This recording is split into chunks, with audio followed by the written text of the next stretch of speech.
How's it going, Doc Weeze? Alexander Burkle. How are you guys doing?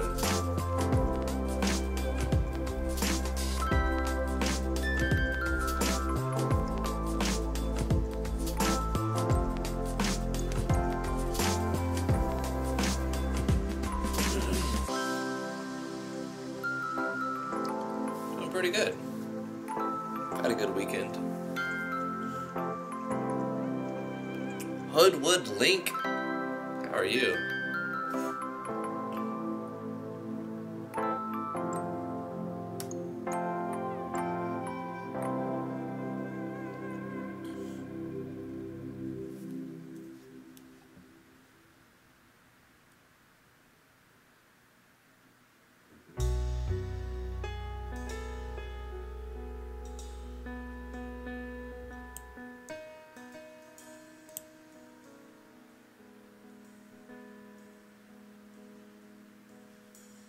We should probably get started.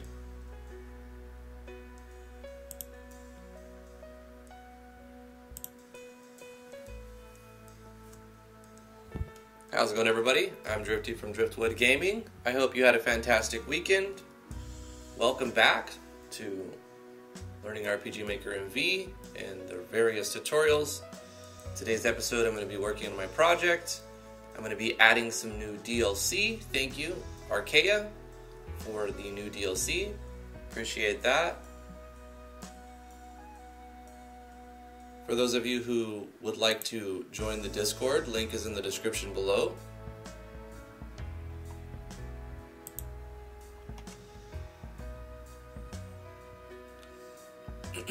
It's a fantastic place to promote your stuff. If you have something you need advertised, there's a tab right here called Self Promo. Come on in and advertise it. And since I'm here, I'm going to show off some of the new assets that are being offered here. On itch.io, there's 3 bundles you can get. A silver, gold, and diamond bundle, and they're just a bunch of resources you can use in your project. So you might want to check those out. Pretty cool stuff, pretty cool stuff. Let's go ahead and, I should have probably advertised my live stream as well.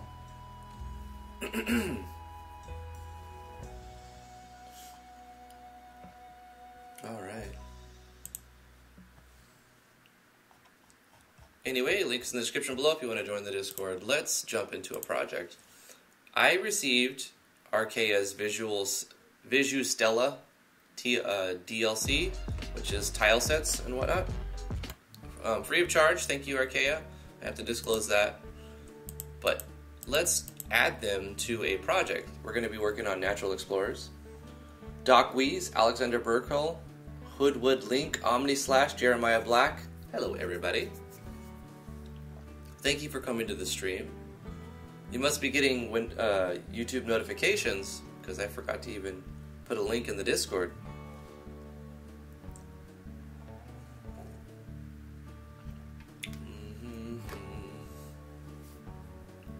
We'll have to pick a ground tile for the first one. So let's find another one. It's A1.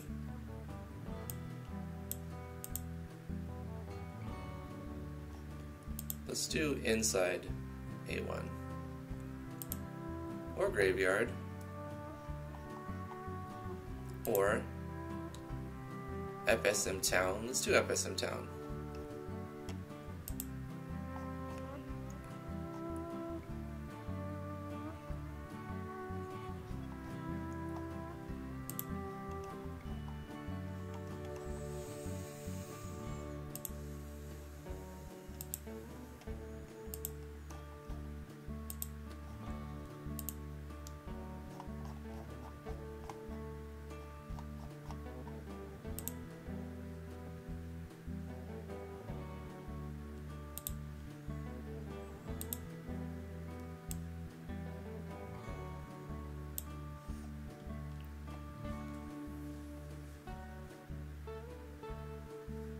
Done, map time. Hey Silver, how are you doing? Oh, I hope you're feeling better.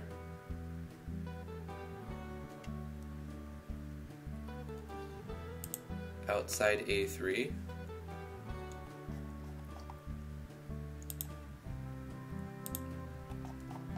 We're gonna put together a tile set using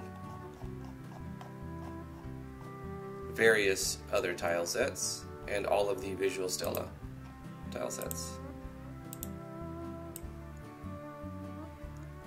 These are available in the, I think, silver or gold or diamond. I know it's in the diamond pack available. If you go to the Discord, you can see the links here.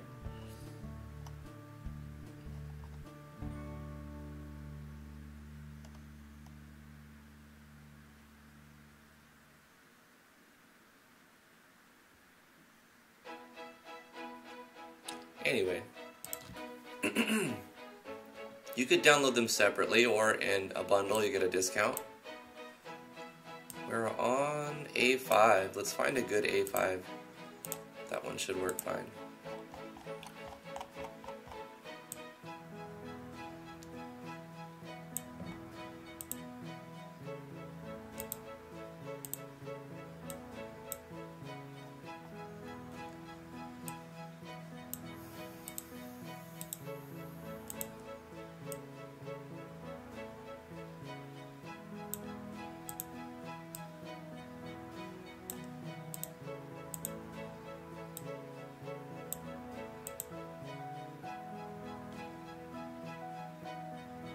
Another $2 if you sing Sab 2 City Escape?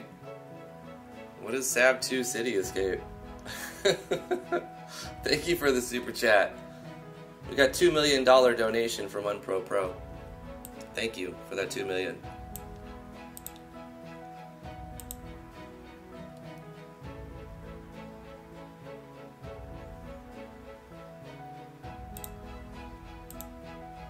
Sonic Adventure 2 battle. I don't remember. I think I was watching Game Grumps and I heard it, but I don't really remember how to sing it. Sorry to let you down, Unpro Pro. Morning, Whiteley. How you doing?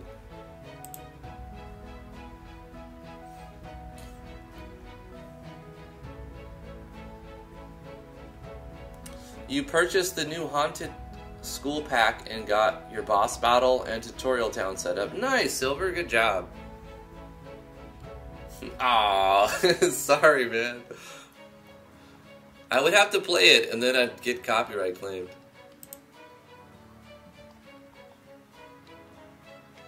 Maybe I'll do it in a video. I'll post it only on the Discord though. The Unpro Pro has officially launched a DLC pack, the R.A.M. Boy Pack. Unpro Pro, you could pop a link in the chat if you want for that. It'll get flagged, but I'll approve it. I've seen it. I've seen the DLC. It looks pretty cool. It looks pretty cool. You could also put it on the Discord if you want as well. Alright, let's make a new map. This is going to be...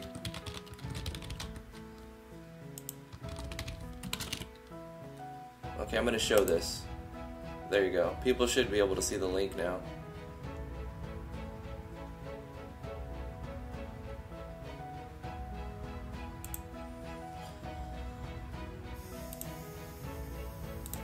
We're going to select Visual Stella. And let's give it like 35 by 27 or something like that.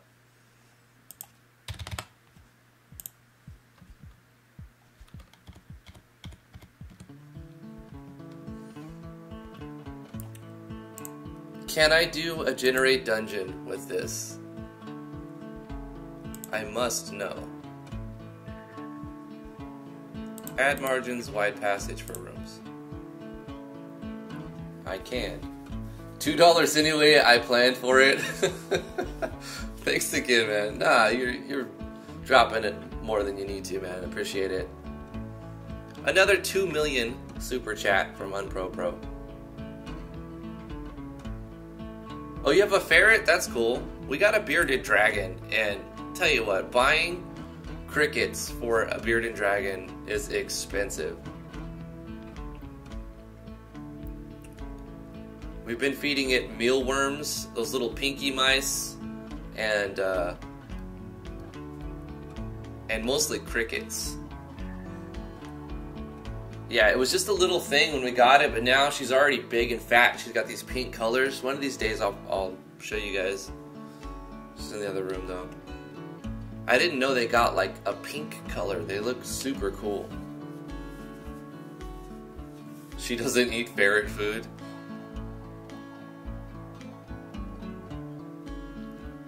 You're literally cooking for your ferret? Whoa. Feels hard work, bro. Let's increase the size of this map to like 50 by 35. And do another generate dungeon.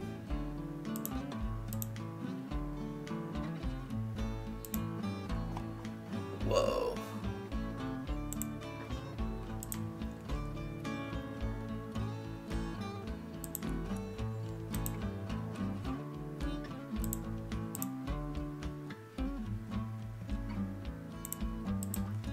It's crazy how it just makes like a huge room.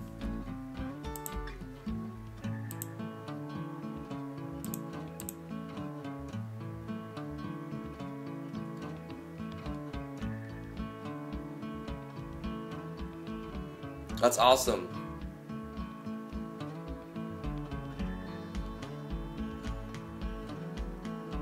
Yeah, that's really cool. It's good news to hear. Like, having money is okay, but having income is even better.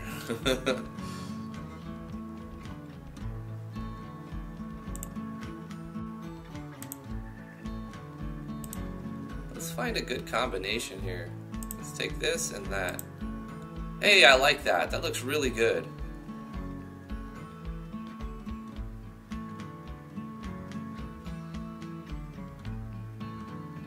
You're working on Thanksgiving?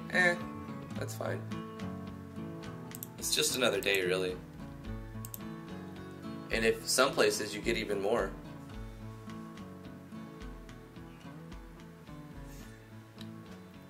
I like the wooden walls. And the tiles kind of, you know what this reminds me of a little bit? This tile set kind of reminds me of Earthbound in the Mother series, because something about the ground tiles. Of course, I think they had like smaller walls, but still. Always, not always. Imagine an incoming missile. Hey, got him. Got he.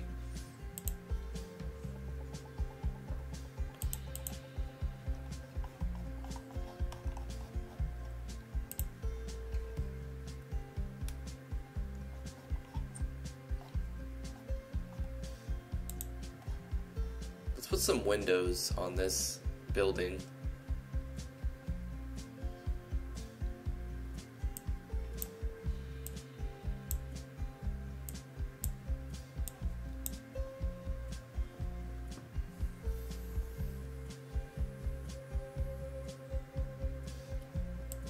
I wonder what the blue ones look like. I like the blue ones better.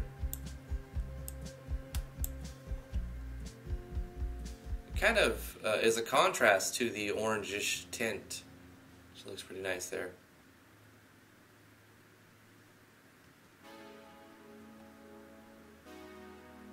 I got an idea in Yanfly's Discord to add a little tribute to the makers of the community. It is fun thinking how to make them do a cameo in-game.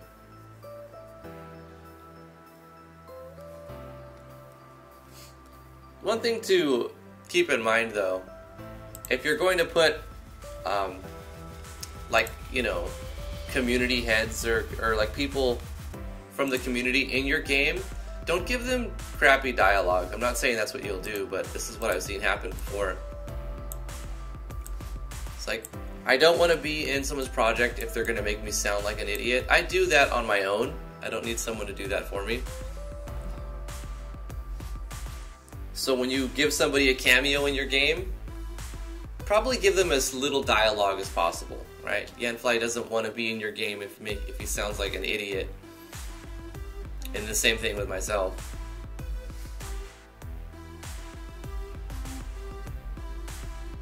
I've seen it happen before. And I'm like, they'll put words in the character's mouth and I'll be reading it.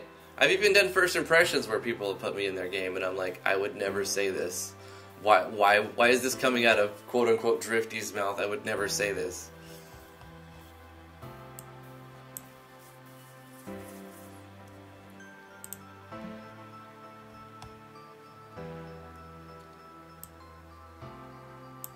These are cool looking shelves.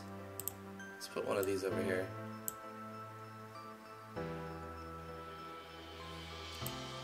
So I'm mainly making this to just look at stuff, but now I have to figure out what I'm going to do with this building because I want to use it now. This is going to be a building somewhere.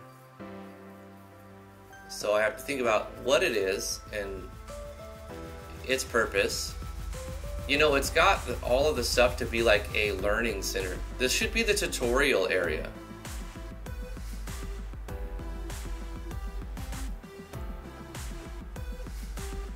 By the way, found those battlers. They're from Akashics. Gonna go have to download the whole thing now. Cool. The battlers I'm using are from Hidden Ones.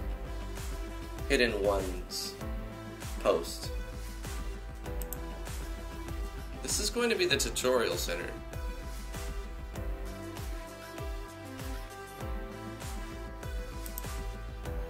Isometric tables.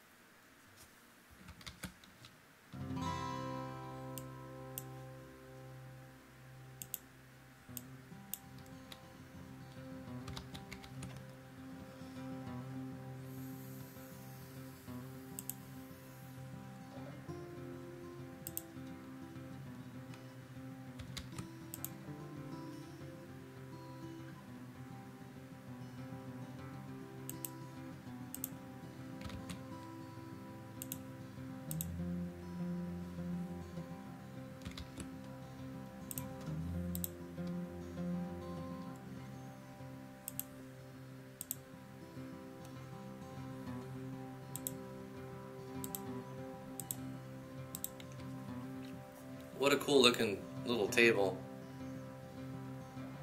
You could put a lounging couch in here too. Boom.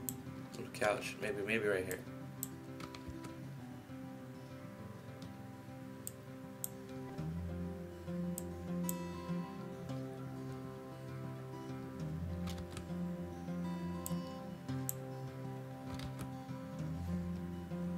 Maybe we should have like a little desk area.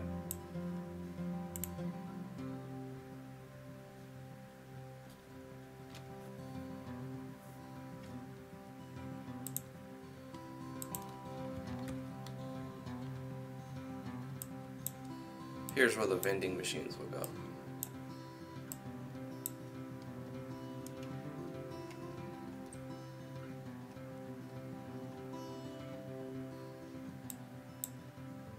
And then the waiting room, you'll have couches.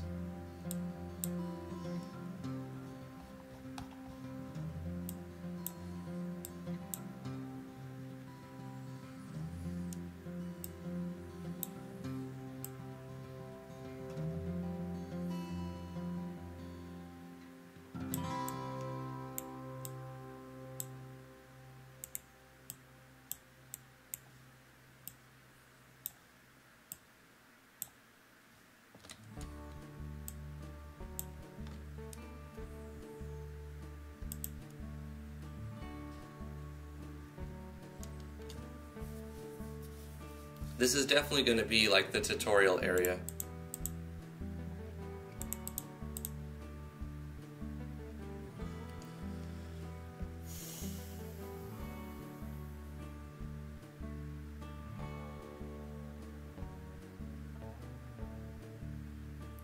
There is still time for the game dev asset bundle in Humble. Music and sound effects are always welcome. Right, that's also linked on the Discord. We linked that under here somewhere. right here. Last Wednesday. Yep.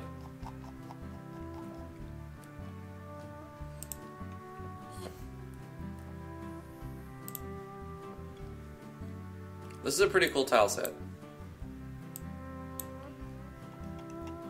It's gonna be the library slash like learning center.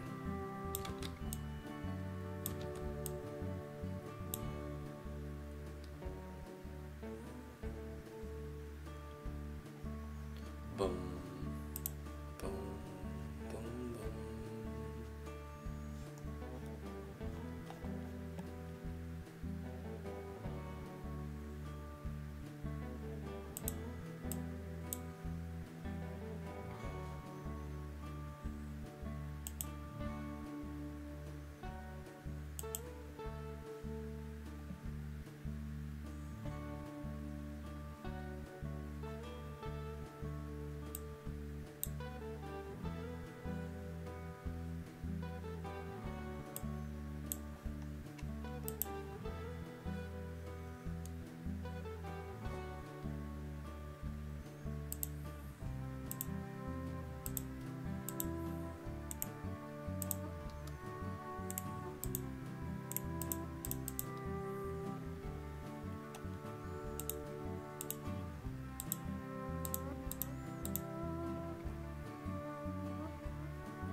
We need like a chalkboard.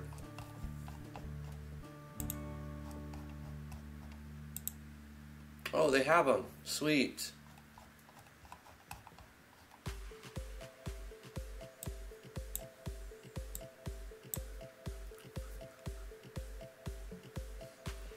This tile set works perfect for like the tutorial section of an RPG. Let's put some trees in here. This always makes the place look better.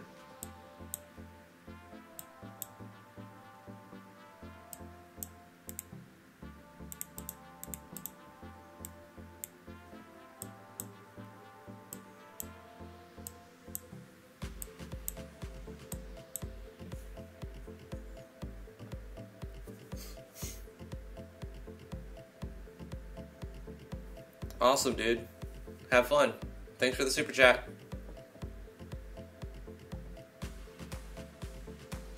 Have you ever met these personalities, Yanfly, Archaea, Echo? Like in person? No. But over the internet, yeah. Except for Echo. She's very elusive.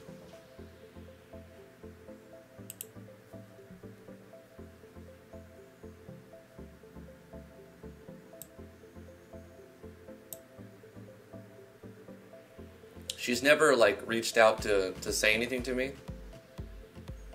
And I think when she had 70 subscribers, I sent her a message. And I was like, hey, I like that you're working on RPG Maker stuff now. Because I did that to every person who was making RPG Maker tutorials at the time. RPG Don, SR, he was going by some random dude at the time, but now he's SR Dude. There were a few other people who I would reach out to regularly, and we did a podcast with some of them.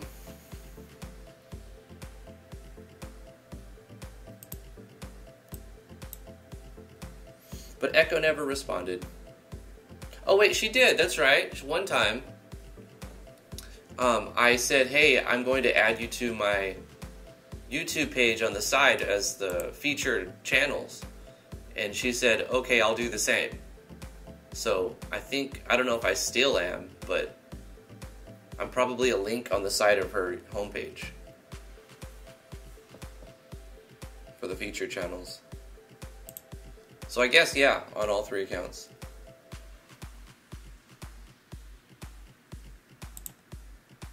Oh, look, these fit perfectly. That looks... Stacked books look kind of dumb, though. But that looks okay. Well, it kind of falls off the side a little bit.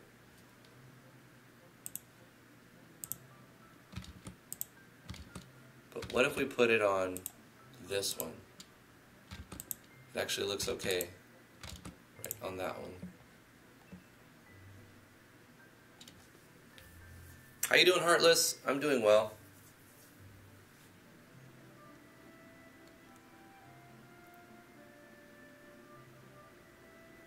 It's much appreciated, Craig. You don't have to do that, though.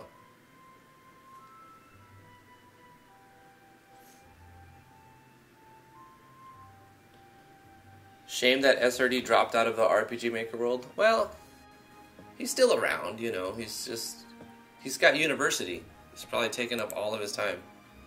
He's doing school. I don't know if it's a college or a junior college or what it is, but, you know, he's trying to get an education and make some money, and I cannot blame the guy. I don't blame him in the slightest. There's not a lot of money in RPG Maker here, unless you get a hit game, you know. Unless you are able to sell thousands and thousands of copies of your game, which, to be honest, 90% of them don't do that. There's a piano. We've got to put a piano in here. Somewhere.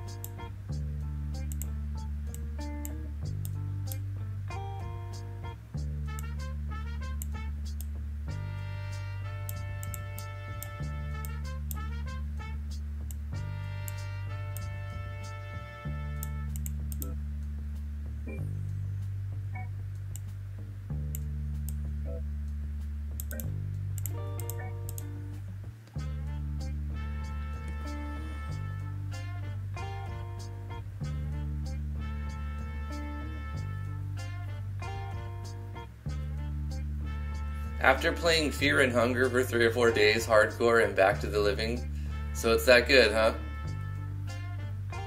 Likewise.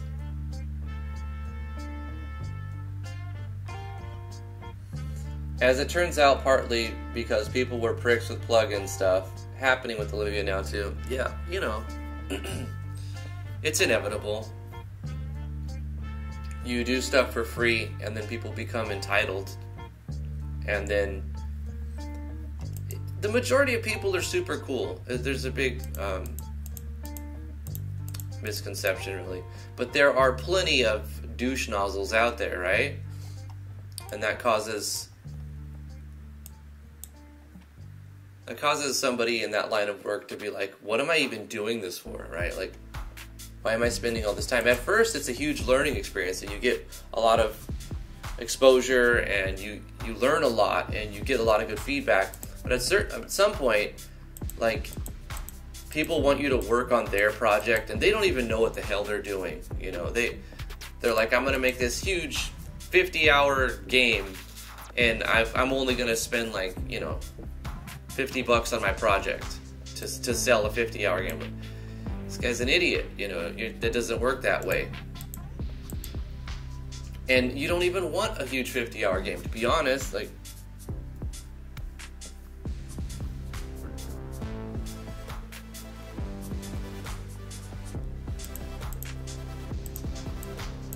we need a water cooler right there in, like, the opening area.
think the teacher, or like there needs to be one big desk.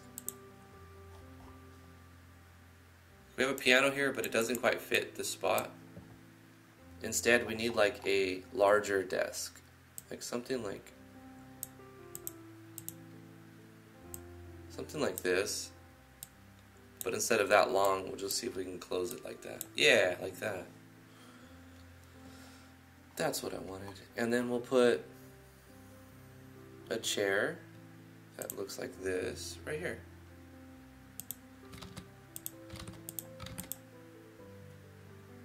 We kind of need to get rid of this tree.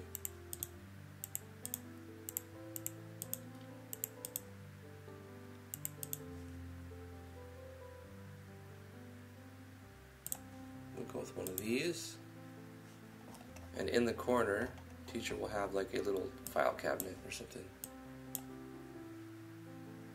Yeah.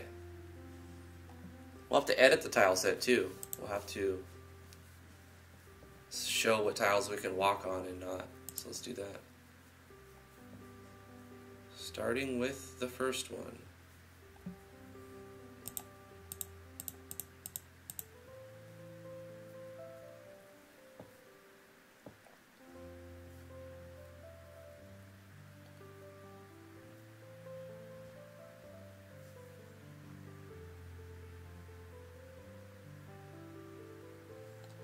$50 RPG Maker game on Steam using default everything.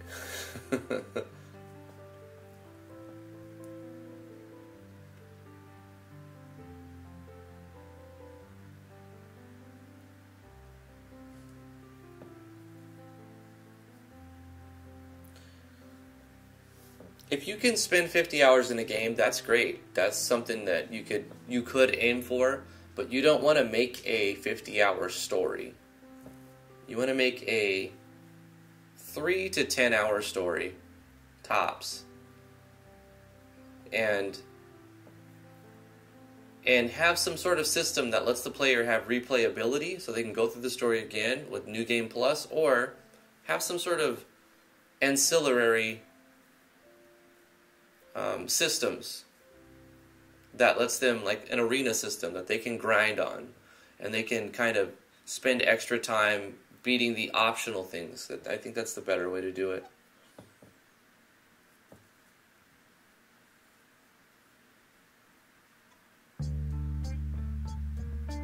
If your goal is to aim for a 50-hour story, you're going to have a lot of bloat, and it's going to feel very padded, and because your inside goal is I got to get this amount of time. Don't even make a time. Just put together a good story, and however long it ends up being, that's how long it ends up being.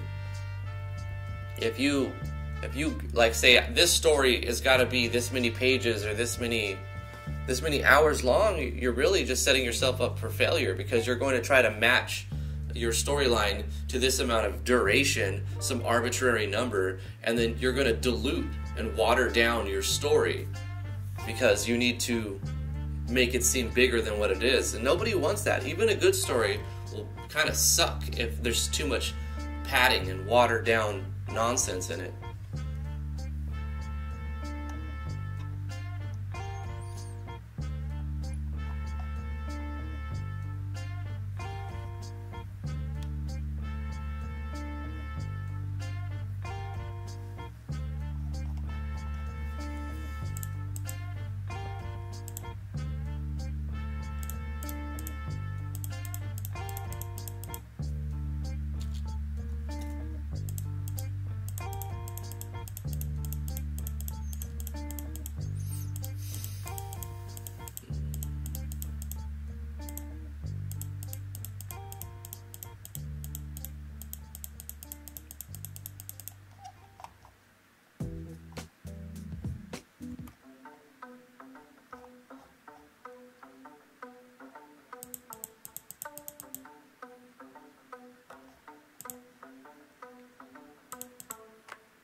This part's a little monotonous, but you just gotta do it anyway.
I kind of want to let the player walk over these benches.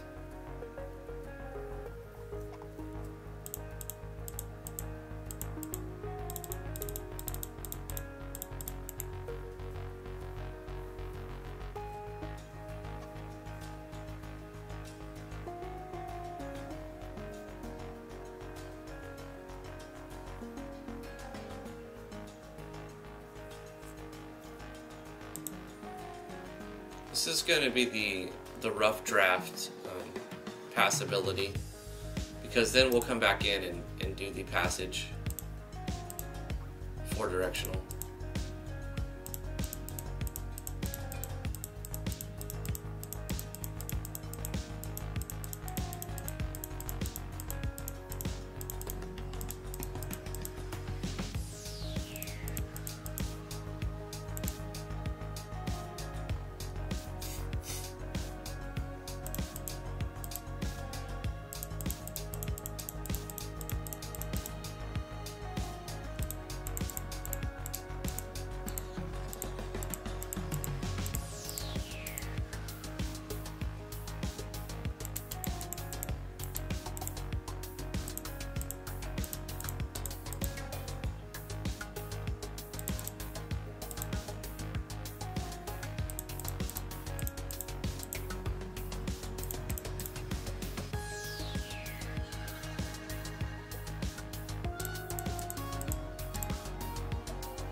Do you find it easier to do it that way, manually or region restrictions?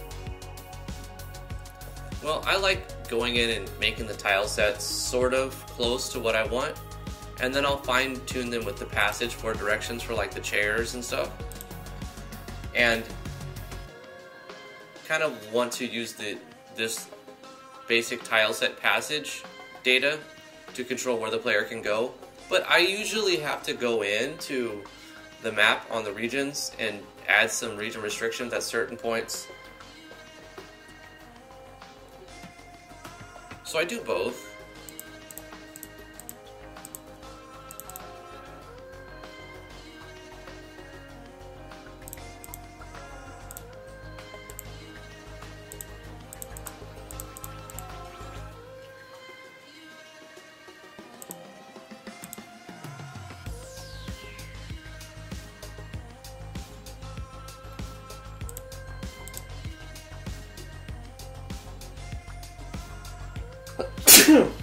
Oh, excuse me.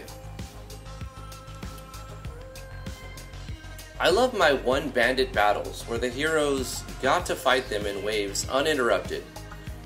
How did you do that, Omni? Like, that's the Final Fantasy record keeper way of doing battles. Thank you, Boro. I wanted to do that in the last project I was working on, and the best method that I found was setting an event that starts battle sequence, and then at the end of the battle sequence, you start another battle sequence, you know, 3, 4, 5 times in a row. So you would go back to the scene map, and then back to the scene battle, and then scene map, scene battle, scene map, scene battle. But it would be cool if you could stay in scene battle and just have more guys come in, and then more guys come in, and all of them count appropriately. Right? I could do that if I make them like enemy transform with using conditions. But I didn't really want to do it that way either, because then when you get your rewards, it janks them up a little bit. Your experience doesn't count right, because you're transforming one enemy to another enemy. And you can specifically make that work if you know exactly what enemies the character is going to be fighting and exactly what it transforms into. Alright, but on my situation, I had, like, it was randomized what they were going to fight, what they were going to get, and what elements thing was weak against. And if you use certain elements on certain things, you get extra loot with using conditional drop conditions. So there was too many variables for that system to work for me, but that's pretty cool. It would be cool to see you make a little video tutorial on that, Omni, or even post to the forums about it. I'm sure people would be interested in that.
Okay, that's a basic passage.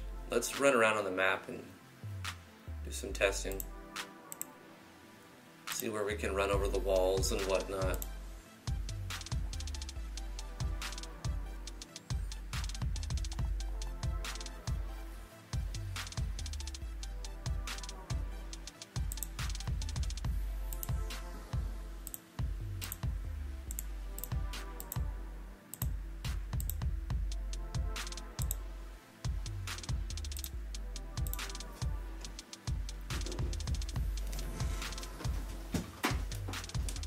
I'm live streaming.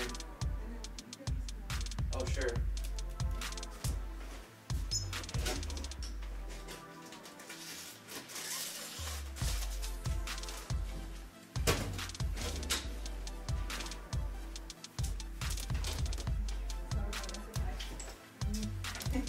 Hi, baby.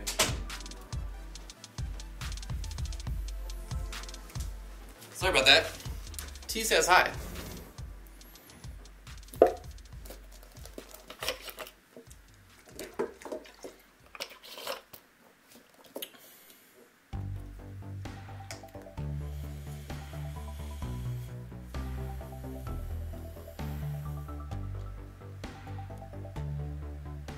No way, Heartless. That wasn't fail sheet.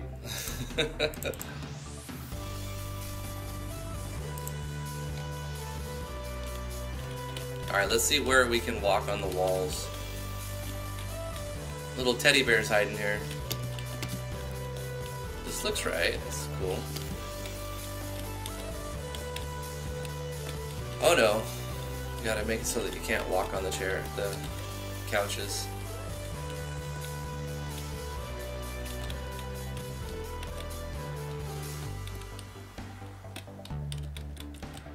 This will be a transfer event. So the player will not be able to go past here.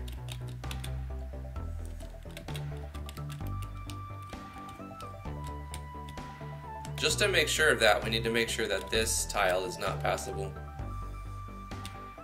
So there's one tile. That looks right.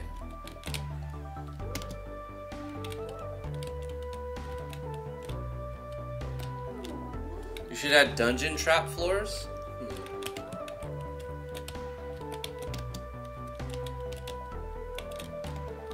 A wild tea has appeared. Drift uses give the thing.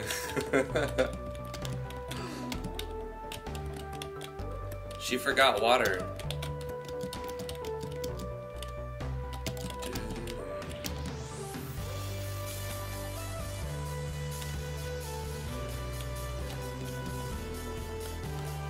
This tile set looks so cool. Okay, so I need to change this because how I'm putting it on the wall. So I need to change the wall tile set. Is that what it is? Oh no. Okay, the walls are fine, right? Let's see. Yeah. It's just the things that are placed on the wall that you get up onto them. What else? The tables. Okay, we need to make this not passable. Oh, right. The books. Because the tables are set to not passable. But these are passable. Also, the chairs need to be changed so that the chairs are in front of the player. See what that looks like. Alright, so let's edit the tile set real quick.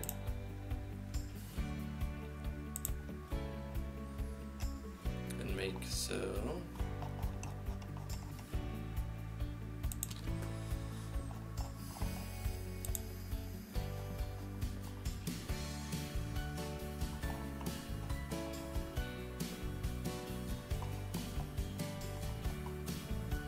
The couches are going to be not walkable, but maybe this one will be walkable, but the players behind it, we'll see what that looks like first.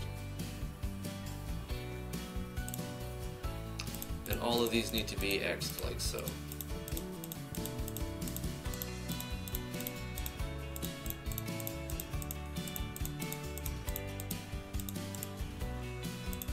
Same with all of this stuff. Because if we're going to put this stuff on top of tables and next to walls, then it's going to have to be not passable.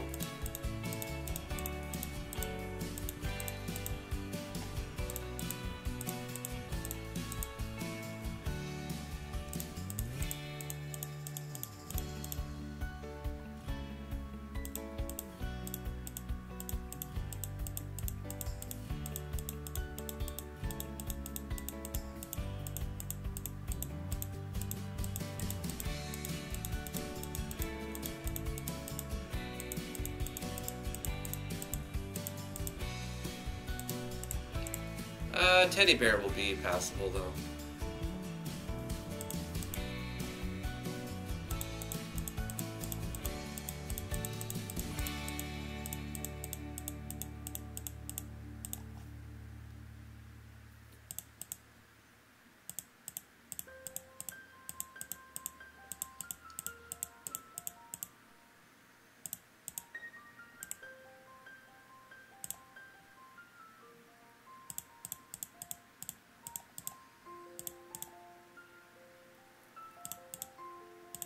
We have to make them not passable because if we put them on a wall, then the player will be able to scale the wall.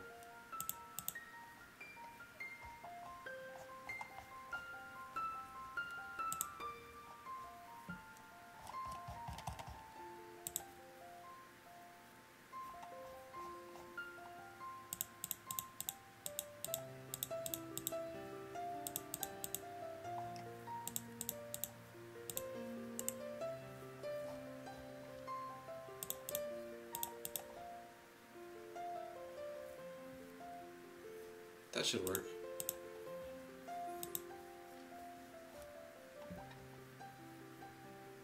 If I add dungeon traps,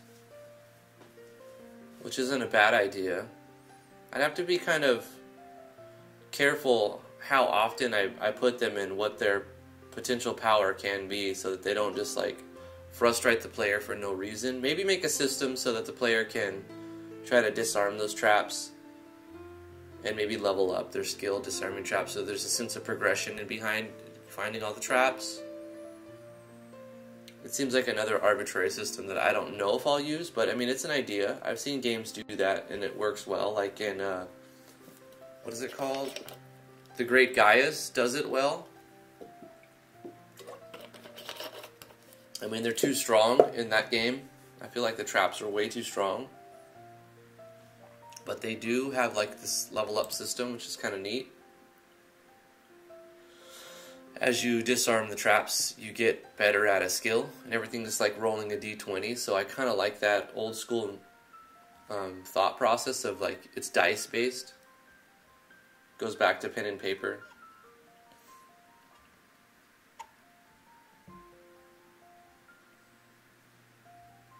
I made in my game a sit on the chair event. Cool.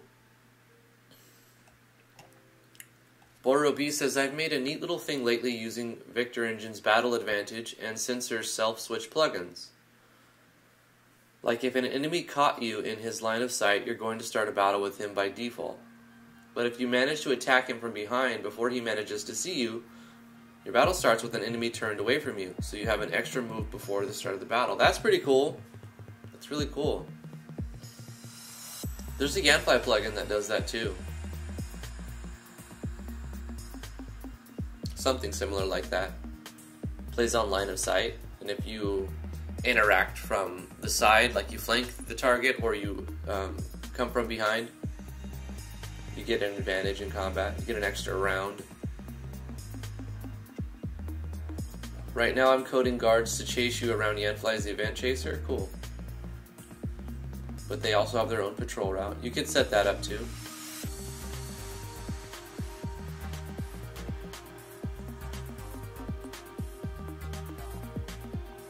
Doc Weeze mentions that as well. You could add some trap avoiding mechanics, a jump or a block. Yeah. Block picking.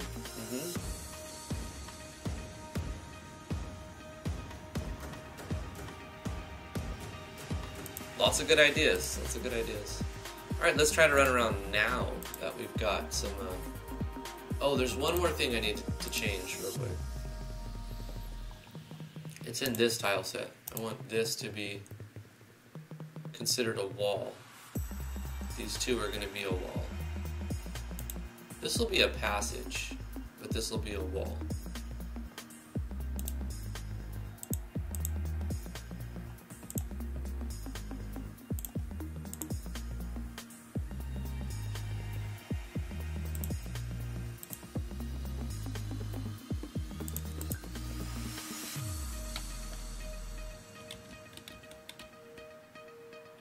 This kind of looks funny.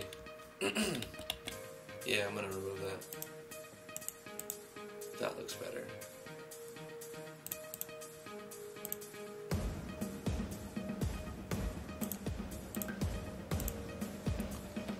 This is going to be tutorial center. Okay, we fixed that. We can't walk down anymore. Can't walk on the couch. How does it look like here? It looks weird. Let's just block it. Okay, so we'll fix that too.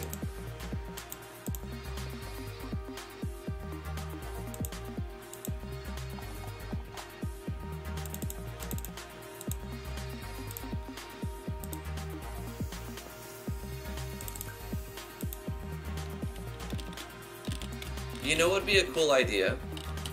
Is if the sample project, or I mean if the assets that Archaea packages comes with a sample project. Of course that would increase the size of the download immensely.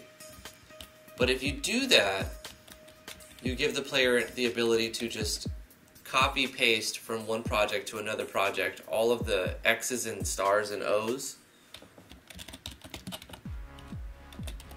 Like, FSM does that with their tile sets. They put them in a sample project, and they give you some sample maps with them, and they basically give you the database structure. So you can just copy the database structure. We got to fix the windows. You know, so you can have two projects open. You just go right here, you copy this thing, and you go into your project and you paste it. And then all of the database, you know, all the information in the JSON maps dot whatever is it's just copy pasteable. Really easy from one project to another project. That'd be a good idea. Oh, there is a demo? That's fantastic. Yeah, that would save me a lot of time here. Maybe I didn't see it. Maybe I didn't even see it. I'm an idiot. Scratch it. I rescind my statement.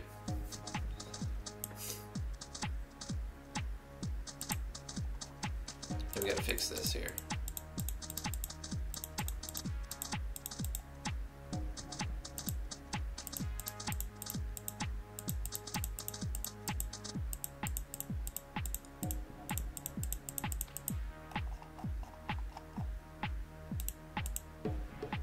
I think that should be everything.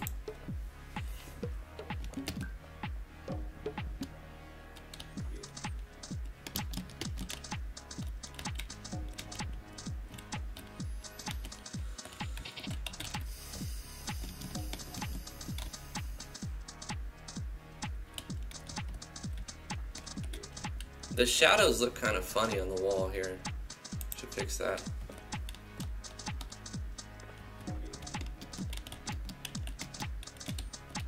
Okay, one more thing. The cabinet. And star these chairs.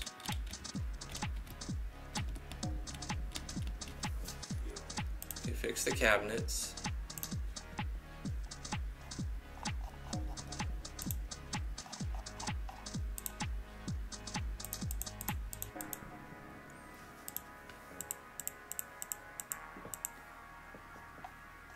And make the chairs.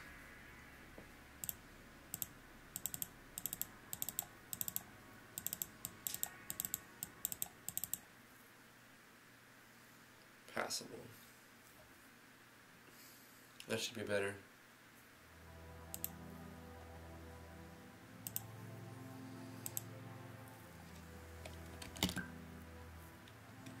Now I'm gonna cheat and hold control. There we go.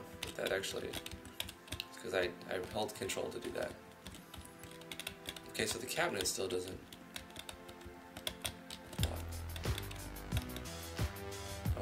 Okay. That's a problem there. This looks fine. Like, that's fine, but when you go like this, it looks kind of weird. So I actually have to block them. This looks great, but then you go like this and it looks stupid. Okay. Why is the cabinet still? Okay, there must be another spot that I missed. Here we go. I just missed some.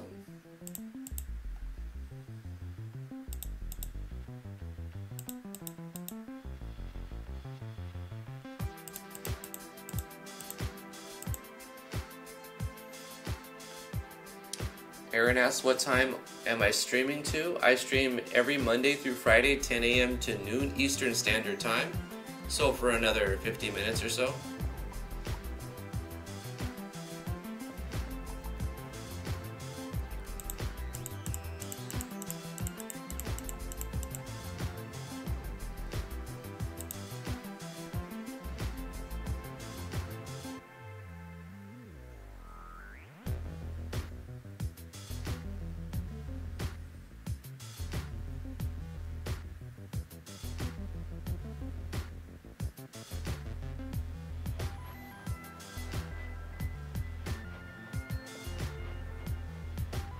Make chairs, sofas, backs, etc. overlay, aka star.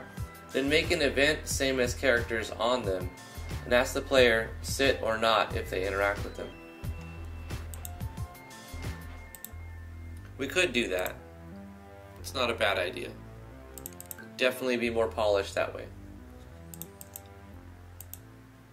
But that's not going to be what I'm going to do right now. I'm going to make it so that it doesn't look visually odd or weird in any way. I don't want to block the player off, but I don't want the player to go where they're not supposed to go. And I'm just going to add some basic events to give the player a tutorial. This is perfectly fine. So I'll add some events that show people like NPCs in here learning stuff, and then they'll also teach the player like tips and tricks about the game. And this will be where the player is teleported to at the beginning of the game. I mean, not at the very beginning. We'll have our start screen, and that'll take us to the player's house. And then after the player walks out, what I can do is have a conditional switch right here. That if tutorial is on, I might as well do it, huh? So let's copy this. New page, if a switch, tutorial mode is on, then it transfers to here. And upon entering here,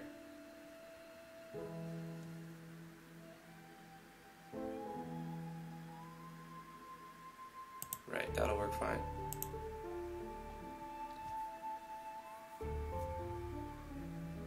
The third chair part changed its tile after you clicked it.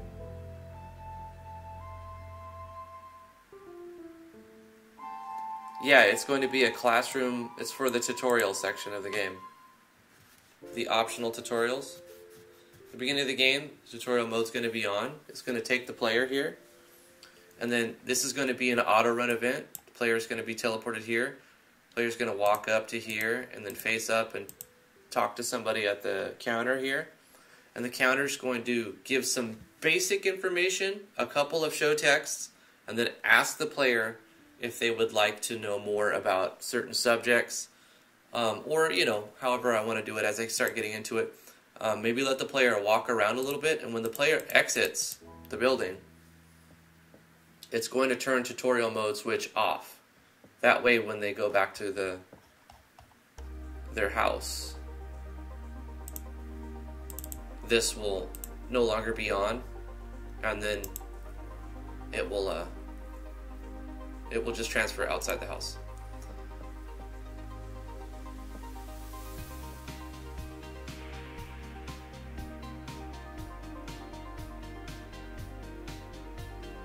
They look strange side by side. That's okay. That's okay.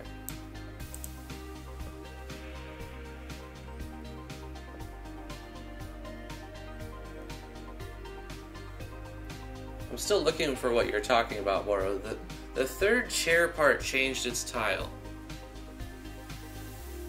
Third chair part. You mean in the tile set?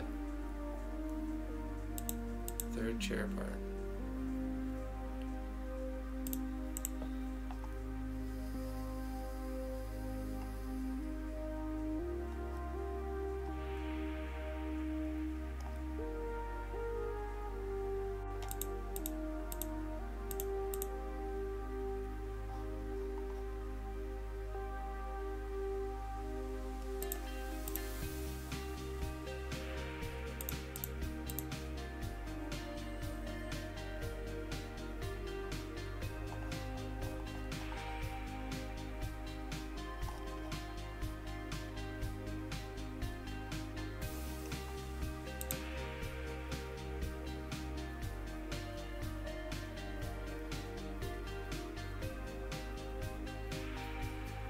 chair in the corner.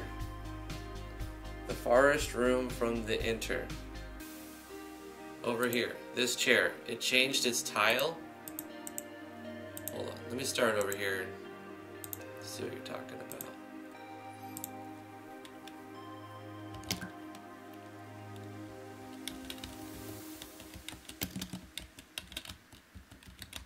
The reason why I made it an X is so that when you're standing right here, it doesn't have the chair on top of the player.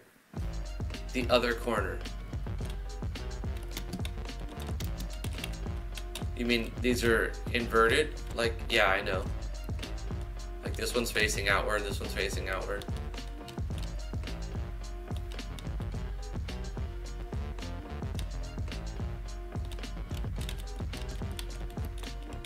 These chairs work perfectly fine to walk over. These are really cool chairs because they're visually acceptable from all angles. No worries, Moro. It's all good. I'll let the player buy like waters here, spring waters. Maybe like apple juice and applesauce and orange juice right here.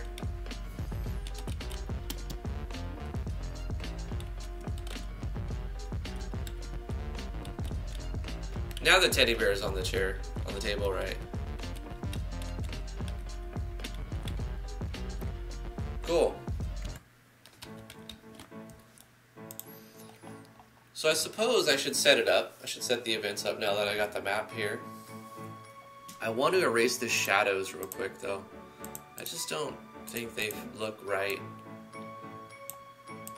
here. They just don't need to be there. Okay, that's better. Like this shadow, I guess it works fine. And right here, and right here, and right here, and right here, that's fine. But in between the walls, it just looks weird. So we'll scratch that. Alright, let's go back to the event layer. Let's have a controller event. I'll make it here. Tutorial controller. This is going to be an auto run. The bear should be the person at the desk that you talk to. That's hilarious. I love that idea, Doc.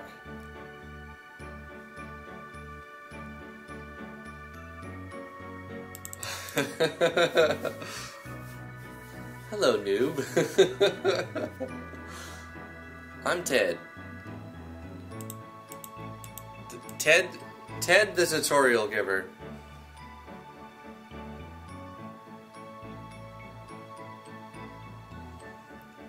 So we'll have a move event at the start. Set a movement route for the player. Skip cannot move. We're going to move up, move left, left, left, and move up.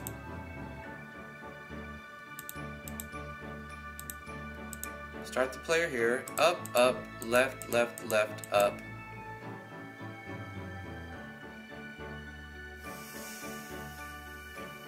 Left, left, left, and face up.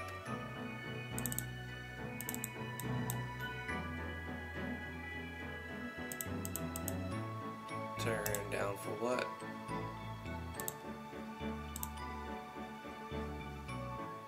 Maybe we'll have a show text at the beginning.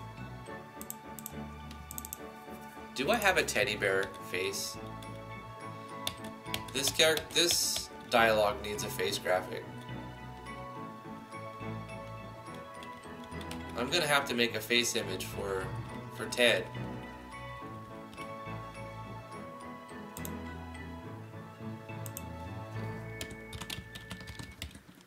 Teddy the tutorial bear.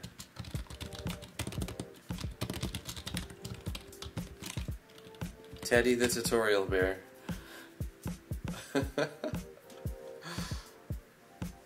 It's not the horror game, right? No, it's not Freddy, it's Teddy. I should name him Totally Not Freddy. Teddy the Tutorial Bear. Welcome to the tutorial room. I'm Teddy, but you can call me Teddy.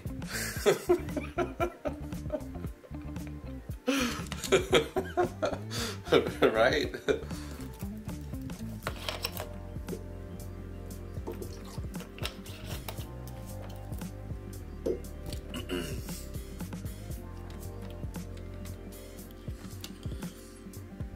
This is obviously going to break the fourth wall and let the player know they're in a game because it's going to tell them what keys to press for certain things.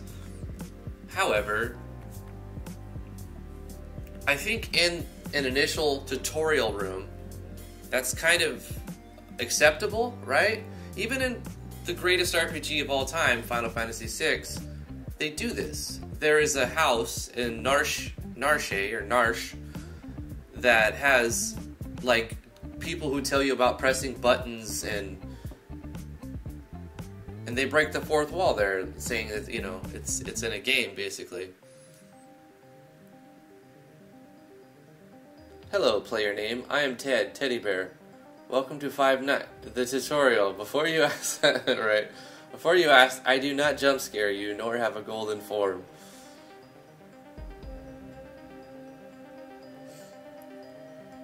That's pretty good, Doc. That's pretty good. Welcome to the tutorial room. I'm Teddy, but you can call me Teddy. Not to be confused with my brother Freddy.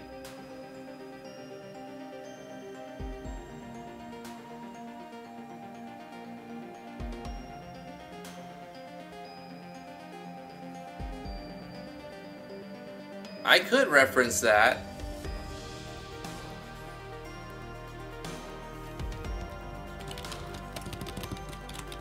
Don't confuse me with my brother Freddy. There'll be no jump scares here.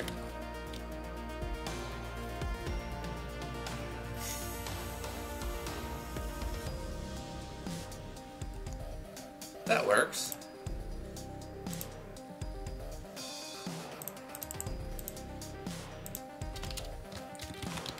Don't be afraid. Come over here and let's get you learned up.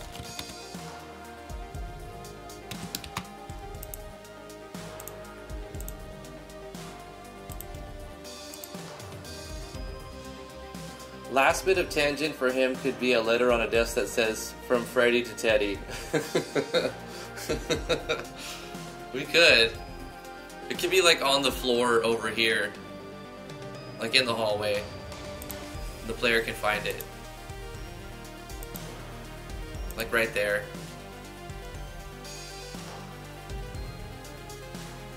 Ask the player if they want to read it or not. Give them the option. It makes some different things happen if they read it or not. I don't know. Maybe not do that, because if you're going to write the dialogue for it, you want the player to see it. Anyway, it's cool because he's off to the side and you don't expect... He's not in the center, he's just sitting there as if there was going to be an NPC here. It's originally what I had planned. Okay, so the player would be teleported here.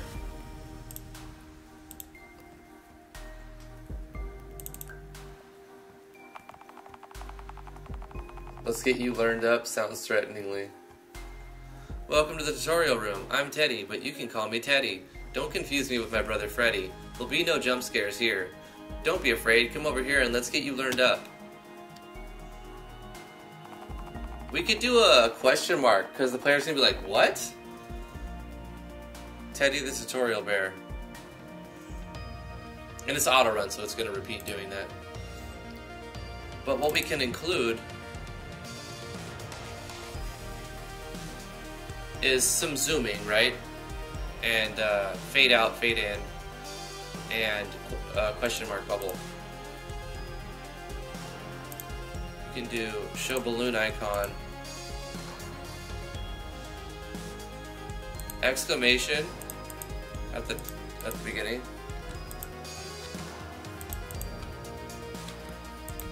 and then question mark. Or we can put the exclamation on Teddy. So let's put a new event here and call this one Teddy. It's just going to be a below characters event that nothing happens, but we're going to need it to have a name so we can reference it. So the event here is doing nothing actually. We can have it do something else, but we need there to be an event so that we can say Teddy. It'll find the event. So Teddy's like, oh, a new person, and then says something, and then the player's like, what?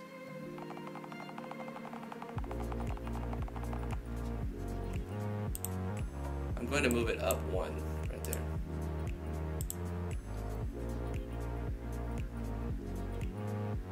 The character will reply saying, are you sure there'll be no jump scares bear? I could give the player the option to say that, but arbitrary options to say things that do absolutely nothing kind of trigger me, so I won't put words in the player's mouth. It's frustrating when I'm playing a character and he's like he's like saying things that are just like out of the way that I would respond, so I have to roleplay as this character who I do not relate with, and that makes me break like my immersion. So I don't like to do that in my games, but that's an idea. You can give the player the option to say that, but give them another option as well. But if you do give the player option, another thing that bothers me is options that don't do anything. So if you do decide to give the player options, make them have some small little minor thing that would change the next dialogue, that at the very least change the dialogue, or add to some hidden variable that can be referenced later to do other things. Now, I don't want to make a huge Five Nights at Freddy reference, but just a reference in the dialogue for flavor is fantastic. I like that idea.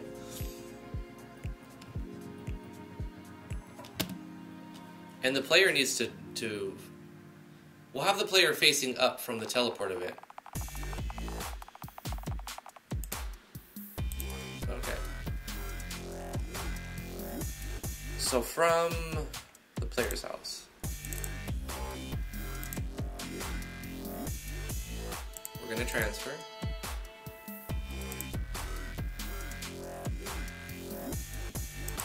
Facing up.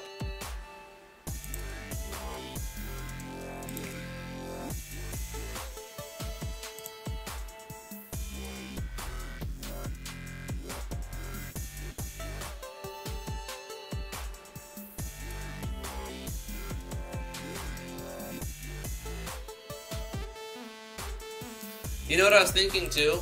Is the player could find and unlock the piano. Like, the player won't have the piano from the start, nor will they have the enchanting system from the start. Or maybe not even the food processing station or the cooking station from the start. It'll be kind of bare at the beginning, right? They'll have their bed.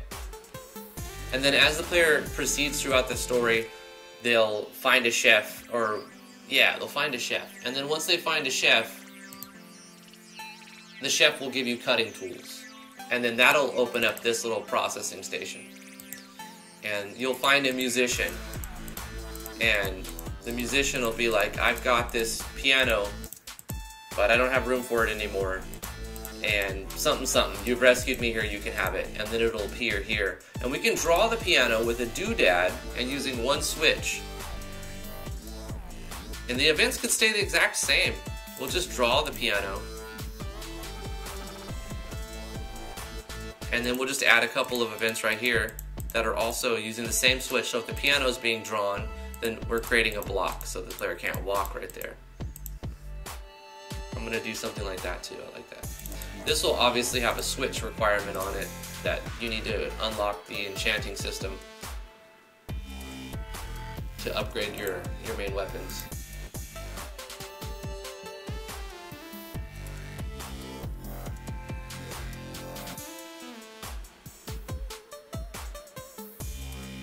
Will this satisfy you?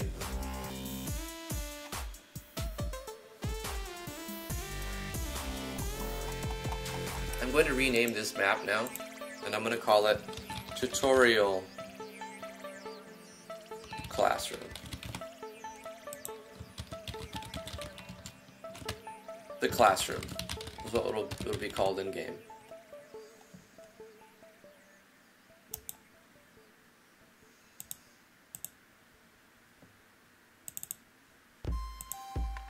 And then after this, at some point, there needs to be a self switch, right? And that'll stop the entire thing from looping over and over and over. So when we start here, the player's going to be facing down, but when we're teleported into here, the player will be facing up.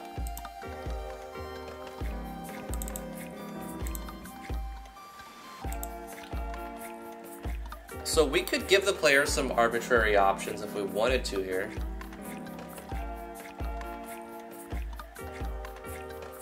Like ask the bear a question. Let's say, let the player immediately have control and take the role. And so, show choices. Ask. Well, we've introduced himself, so ask Teddy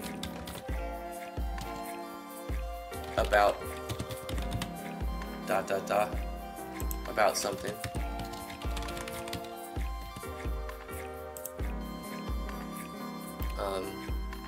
Leave the tutorial zone, or walk around the classroom. So we'll immediately give the player 3 options. So the cancel option is going to be choice 3. It will default to asking Teddy about something. When they ask Teddy about something, we could ask about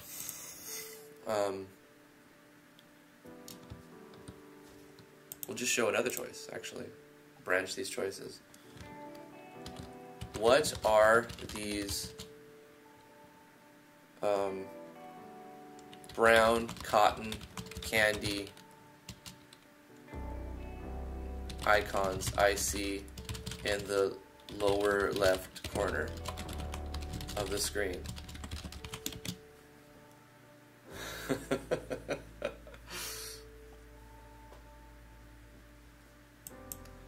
That'll explain about the hunger system.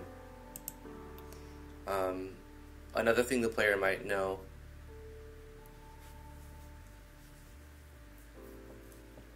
Well, what other things should the player know about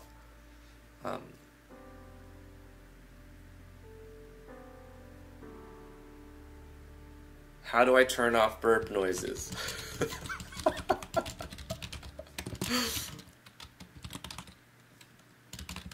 How do I turn off the burp sound effects?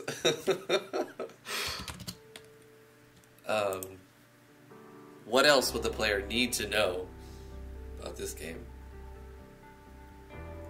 How does the food system work? Yeah, that's what I'll talk about when they say, what are these brown cotton candy icons I see? At some point we need to say, no more questions for now. And that'll be our cancel. That'll be our break.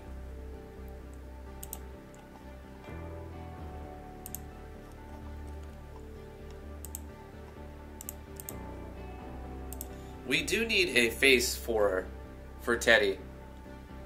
What's with this na song?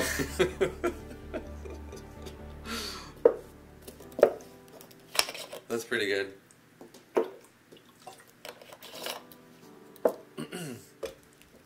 You know what? I like it. We're going to do that too. We're going to cut this and put this on 4. What's with the sna song? I just heard, because you're going to hear that when you start the game. Now the default, or the cancel is 4.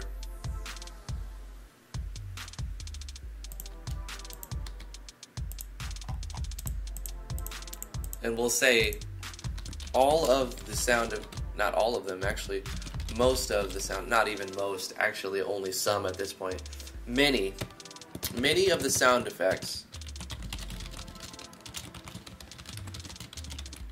you hear have been created using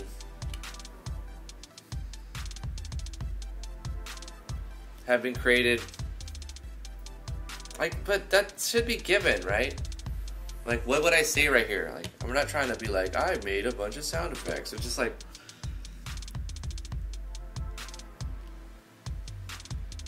oh, that, don't worry about that.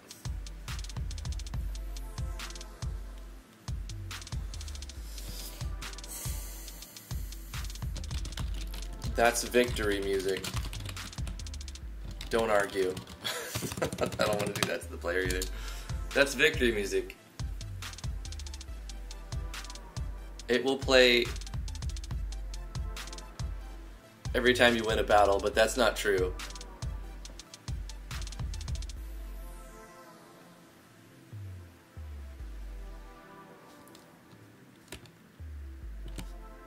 I don't know what to say right here.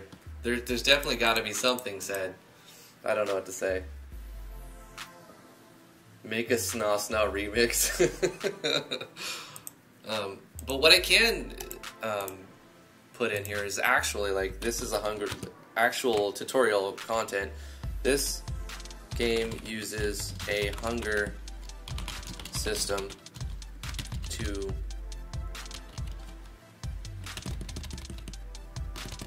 period. This game uses a hunger system.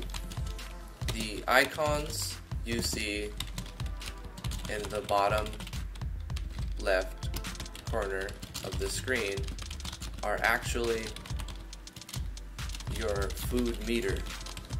To refill your food, before we say how to refill it, it will slowly deplete over the course of 10 minutes. After which, you'll drop dead. Remember to eat.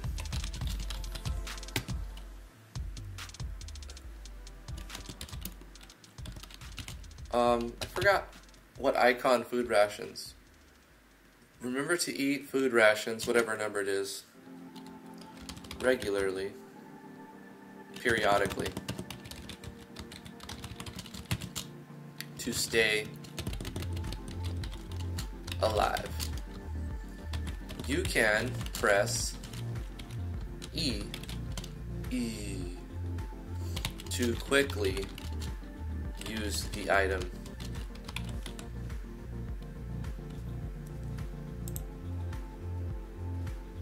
Hit apply, okay, save the game, go into the database, look for food rations. It is number 12. Numero 12.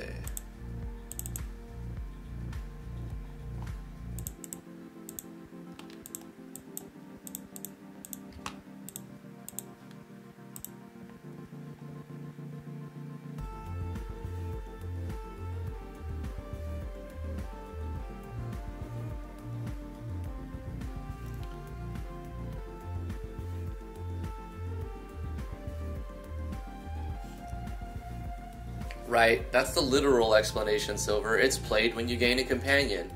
But I do want it to just be kind of humorous, where it can be humorous. I don't want to try too hard to cram in a joke. So if it doesn't work, I'm not going to try to make it work. I mean, I'm not going to try to force it to work when it won't work. Dang it, I want this event.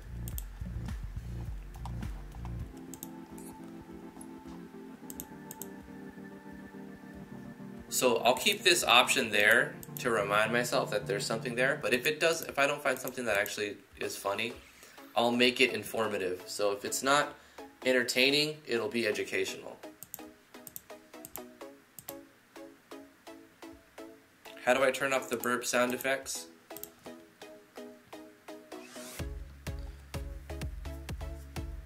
I don't have a system set up because I remember I tried to add this to the options menu. So I'm going to leave this here to remind myself I actually need to fix that or do some other common event menu that toggles a switch. Because I can turn them off by toggling the switch.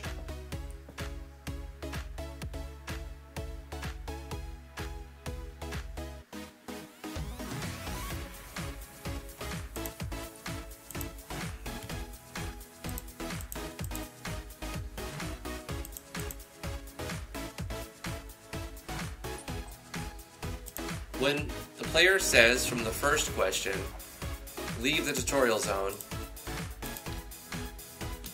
I could have Teddy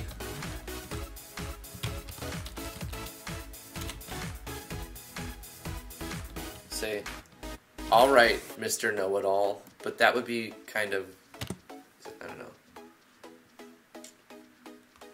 I don't think he needs to say anything.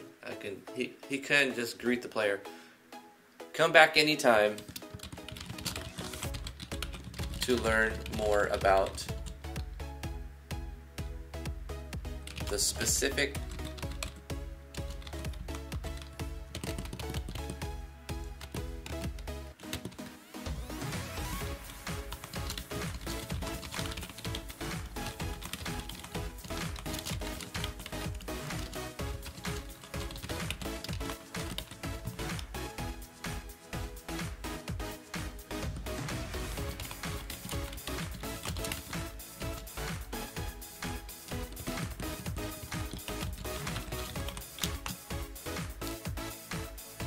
Come back anytime to learn more about the specifics on all the game's functions and systems.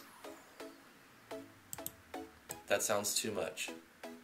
And all the game's functionality.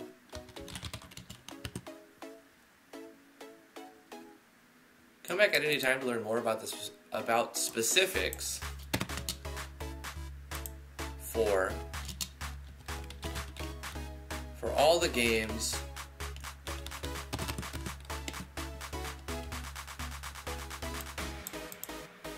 functionality. Come back anytime to learn more about specifics for all the game's functionality at any time. Good luck and have fun. Now that sounds okay. And this point, it will turn off the tutorial mode switch, control switch. Tutorial mode is now going to be off. We also need to turn off the tutorial mode switch when the player walks out of the area themselves. Oops. Now let's quick start a tutorial transfer. Where is the tutorial going to be? Is it going to be on the world map? Is it going to be in the town?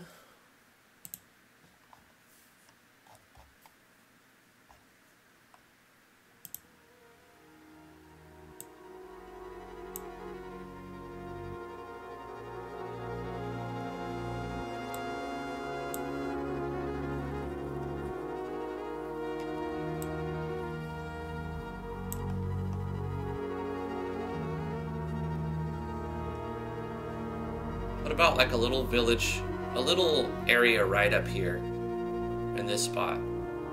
I think that's a good idea.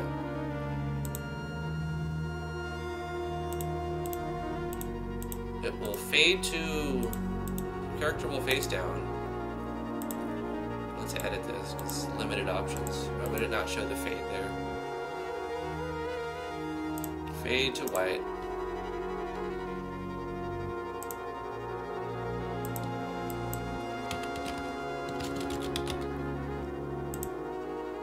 We can even do a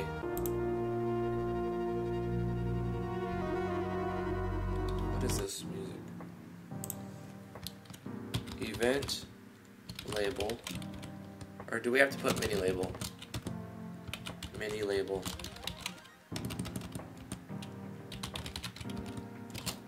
Event mini label.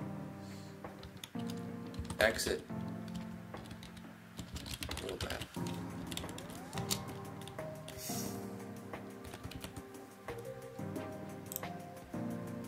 Let me look at another Mini label.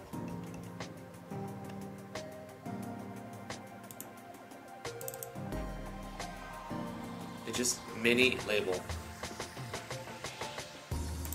Okay.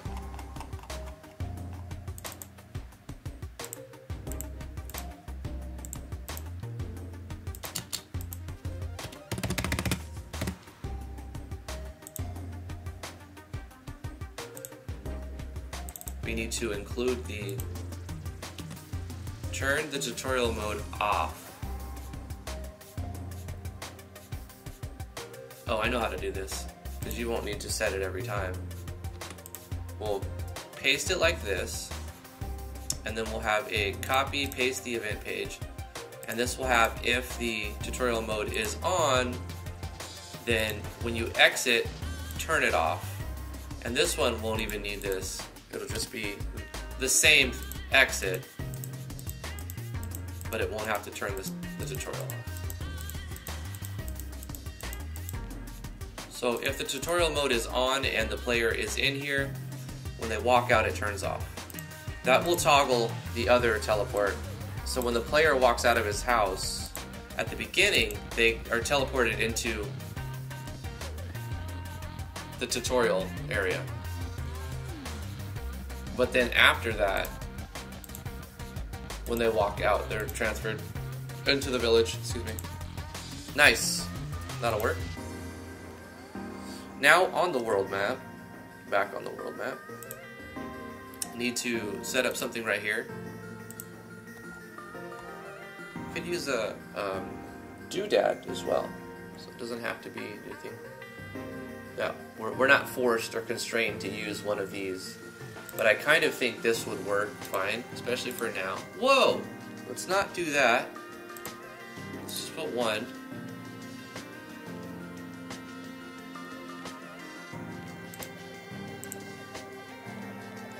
Let's put a tutorial classroom.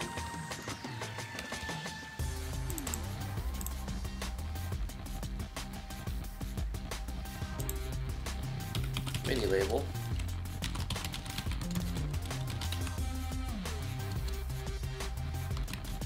The classroom.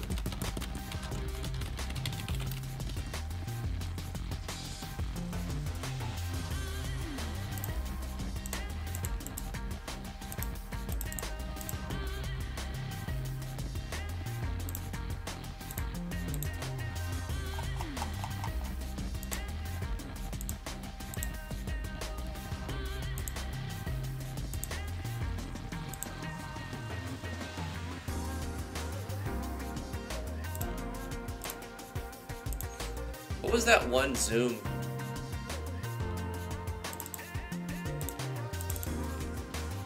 Common event, transfer zoom. Yeah, that was a good one.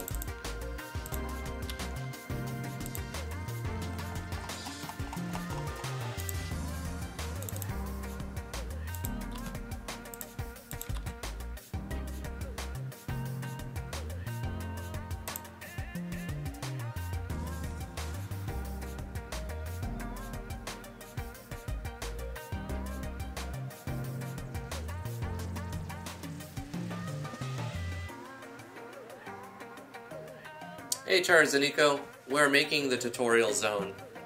Or actually, we did make the tutorial zone, and now we are making the event that auto runs to get the player into the tutorial zone and giving them the option to just completely skip it. And trying to incorporate some humor and where it fits, and making references to other games.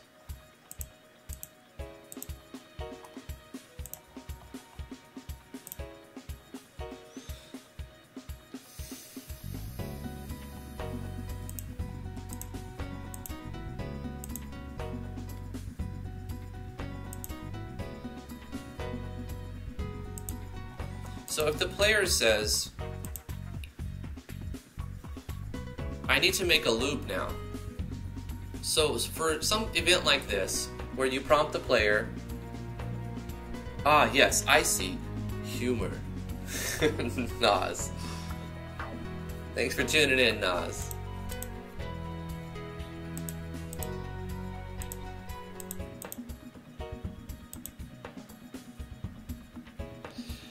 What we're going to do here is put a loop. Whenever you need to bring the player back to your set of show choices and kind of force them to pick one that cancels out, you know, if they can select multiple of them, you just put in a loop. So we'll start this at the beginning. Before we put the show choices, we're going to insert a loop. And then we're going to cut the entire show choices and put it inside of it. We're going to keep the, if they say leave the tutorial zone, out of it though, because we don't want that to loop back. We're going to just take them out when they say we're done. But if they keep making choices, the player will be able to go through.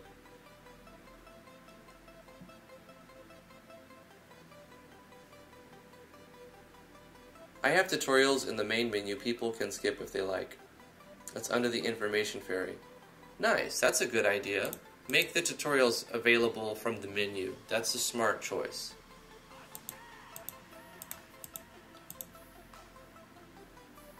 I'm going with Final Fantasy VI approach to tutorials, to where they will be in the game where they need to be, but there will also be like a starting house where the player can go to get some basic ideas on, like, if they're new to RPGs or something, there's going to be NPCs that give them very basic information that the majority of the players who play the game will already know, but they'll be in here for those newer players. And then the more complex systems will be, like, it'll fade out, and then you'll have, you know, like a MOG come on the screen and tell you about the system, and then if you say skip it, he walks off. Obviously, I'm not going to do the whole MOGs thing, but I like the idea in the format that Squaresoft was using at that time. Now Square Enix. And they don't have a clue of what they're doing anymore.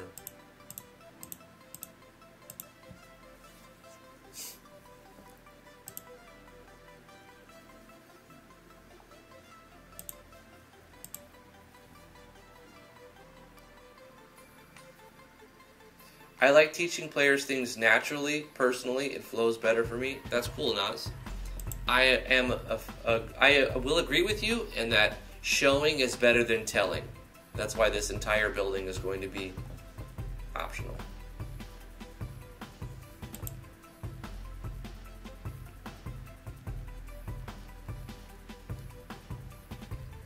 I don't want the player to have to die in game over in order to learn that there's a hunger system that will kill them. So I just throw it out there. At least present them with the option to learn about it.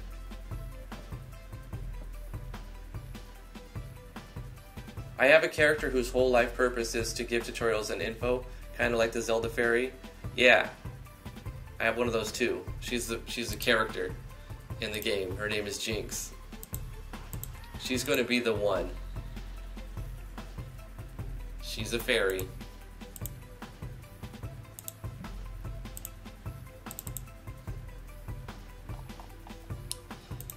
So this will never end if we don't include a break loop. So we started a loop and we put our show choices in there, but when the player says no more questions for now, we have to put in a break loop. This gets us out of here and puts us down to here, and it will finish this.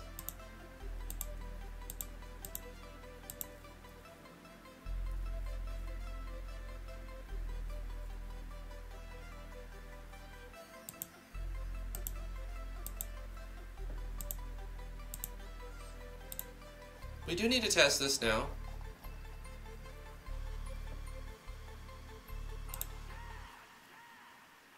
Let's actually test it from the very beginning of the game. Let's go to the start screen, set the player's starting position. Go to the system and change that to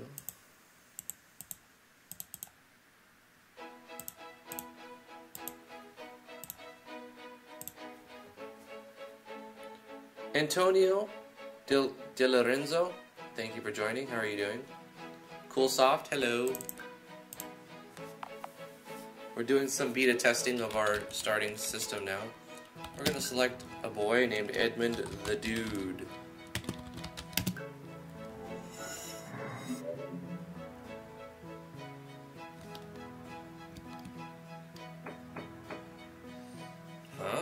woke up. Cliche. Hey, the town needs your help. You've been promoted to mayor. You have no say in this, but worry not. I'm here to help. I'm your secretary, Jinx. Let's get to helping the people become prosperous again.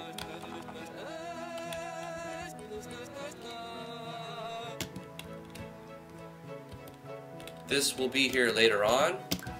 Once you rescue the pianist, he will give you a piano. And when you rescue the enchanter, you'll be able to enchant your weapons.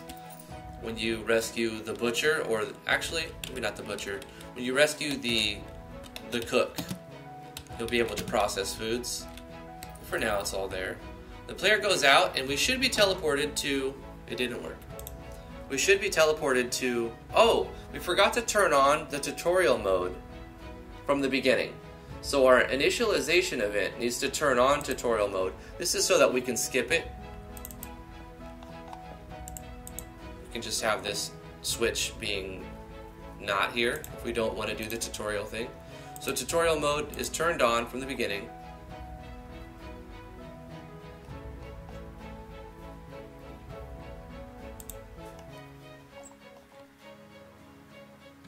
Actually, I have all my other initialization events over here in this event, because I want all of this to happen after she talks with us. So we'll put tutorial mode right in with all of these, setting up the global timer, the player tracker, the food bar, the town timer, the village building system, the market, the merchants timers, and tutorial mode. All of the systems start after your little run-in with Jinx. But I don't want to be mayor. This time we're going to be Mars, the chick. The chicka. You have no say in this. We can hold enter to speed it up, which is a cool little thing.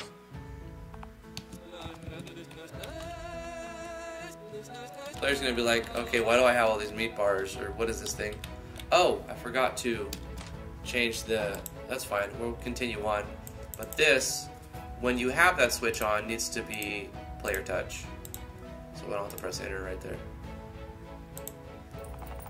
And this auto runs. Welcome to the tutorial room. I'm Teddy, but you can call me Teddy. Don't confuse me with my brother Freddy. There'll be no jump scares here. Don't be afraid. Come over here and let's get you learned up. Yeah, question marks.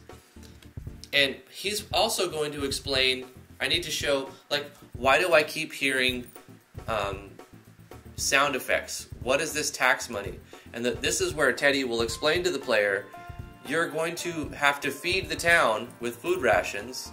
You'll also have to feed yourself with food rations.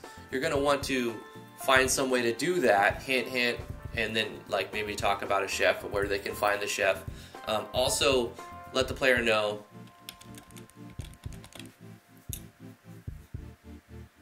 all kinds of stuff, all of the things. How they're collecting taxes, how they can claim pieces of land and collect stuff on a timer. Let the player know if they go into the menu, the game pauses. So if they have to AFK or something, they can press the escape button. Basic knowledge of the game that the dev, like I already know, and a lot of people who have been watching already know, but maybe somebody who's new to the game does not know this stuff, and it needs to be available to the player. So if we say, ask Teddy about something, what are these brown cotton candy icons I see in the lower left corner of the screen? So I need to truncate that a little bit. What are these brown cotton candy icons I see at the bottom of the screen? Yeah, that'll work, at the bottom of the screen. How do I turn off the burp sound effects? What's with the snasa sounds I just heard? No more questions. This game uses a hunger system. The icons you see in the bottom left corner of the screen are actually your food meter. It will slowly deplete over the course of 10 minutes, after which you'll drop dead. Remember to eat food rations periodically to stay alive. You can press E to quickly use the item. How do I turn off the burp sound effects? It doesn't do anything at this point. That doesn't have anything, dog. If I say no questions for now, it breaks the loop. If I talk to him, I should be able to restart this event. So I'm going to do that. The player will be able to walk around, buy stuff here, maybe get a free spring water from the thing. There'll be NPCs here talking, giving stuff. There'll be books that the player can open to read. This will maybe open up a zoomed out view of the world map. The player maybe will be able to do stuff with here. I don't know about that yet. Over here there'll be more tutorial people, and then a couple more over here, and then maybe this will talk about anatomy or something, or like skill combos or something. There'll be a teacher here who will have like a list of things that you can ask from the player, or the player can ask from the NPC. But at any point when the player is done learning about the game's mechanics, they'll be able to walk out, and then they're back here. There's no random encounters, so the player can run around and do what they want. And when they make it into the town, I need to test one more thing before we end the stream. I need to make sure that if we go in here and we exit, does it take us to the classroom or outside the room? It should take us outside the room. Okay, cool. So that works. Guys, that's where I'm going to end the live stream. Thank you so much for coming to live stream. I appreciate each and every one of you. I live stream 10 a.m. to noon Eastern Standard Time, Monday through Friday. Please come and hang out tomorrow. Love you guys very much. If you would like to support what I do and back me, I have a Patreon. That's patreon.com/driftwoodgaming. If you would like to get the tile sets for the classroom that I was creating today, all of that stuff is available. If you go on my Discord server, links in the description below, there's a self-promo where you can advertise your stuff, but there's also links to where you can buy all this stuff. It's on itch.io. Thank you guys so much for coming to the live stream. Like this video if you like it. Subscribe to the channel if you're new here. You can follow me on Twitch. I'm at twitch.tv/driftwoodgaming. You can follow me on the Twitters. I am at driftwoodgaming on twitter.com/driftwoodgaming there. I have a website, driftwoodgaming.com. There's some games that you can download there, driftwoodgaming.com/games. And yeah, that's pretty much it. We'll see you guys tomorrow. I hope you guys have fun working on your project. And if you're taking a break, kick back and relax and get your bearings, and then come back stronger than ever. And yeah, we'll see you guys. Bye-bye. Omni/demands slurp. Maybe we'll take a vote. You guys want slurp? You guys need ASMR? You guys need the ASMR?